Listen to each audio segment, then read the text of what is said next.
We're talking about another company we've never covered on Hot Stocks now, and that's PayPal. So people who are, web technology attuned will know PayPal because it's a big US company.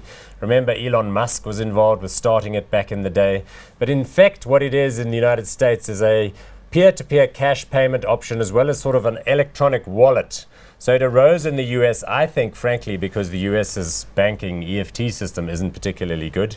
The company itself, though, is not as huge as you might think. It's got a sizable market cap. It was spun off out of eBay in 2015. But in fact, there you go, $45.7 billion. That is not too shabby.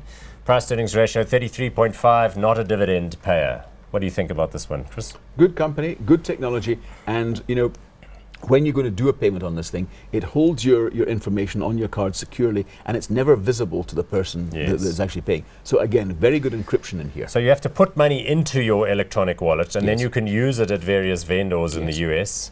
And then if you've got a PayPal account, you can use it, for example, to pay people that you know, like your relatives, your family. And the reason eBay owned it is because a lot of people were using PayPal in order to pay other people that they were buying things from. So you've got some guy who collects, model steam trains or something. You're halfway around the world. You pay the guy using that PayPal account, and then it's all taken care of.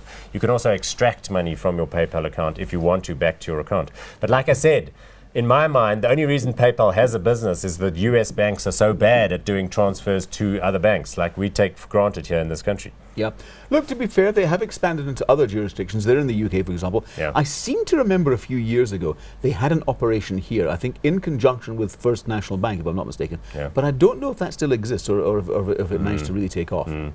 Because, of course, it's going to operate in an environment where people perceive there to be a gap. So, it's attractive for those kinds of things. As I'm being told in my ear here from our director, who's clearly a PayPal user, you also get a guarantee element. So in other words, if the money doesn't arrive, they guarantee that that transaction will in fact be fulfilled. So it has a lot of attractions, across Let's have a look board. at the share chart. So this one is only for the year and a bit that it's come off the market. You can see it looks a bit schizophrenic there, like somebody's, sort of ECG reading when they're lying in hospital. Not exactly a strongly trending chart there. And it's not flatlining before that, is it really? No. It wasn't dead before, it was just part of eBay. So I don't know why that's what MarketWatch does with its charts. But there you go. You can see it's been a bit up, down, and sideways. Price-to-earnings ratio fairly high, not paying any dividends.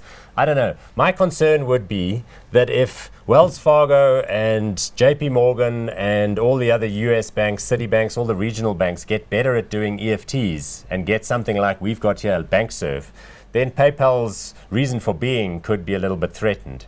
I know they've got their joint venture deals with Visa and MasterCard, but I don't know. I don't feel all that enamored with this one. How are you going to call it? I share your concerns, Paul, but and I think, and you rightly put your finger at, I think the timescale involved on these big American banks getting their act together is perhaps quite long. So I think they've still got a lot of legs in this one. Even, I don't know how many users, they must have nearly 200 million users around the world. So you're going to go with, you're going with hot. Yep. Okay, I'm going to slip not hot on that one.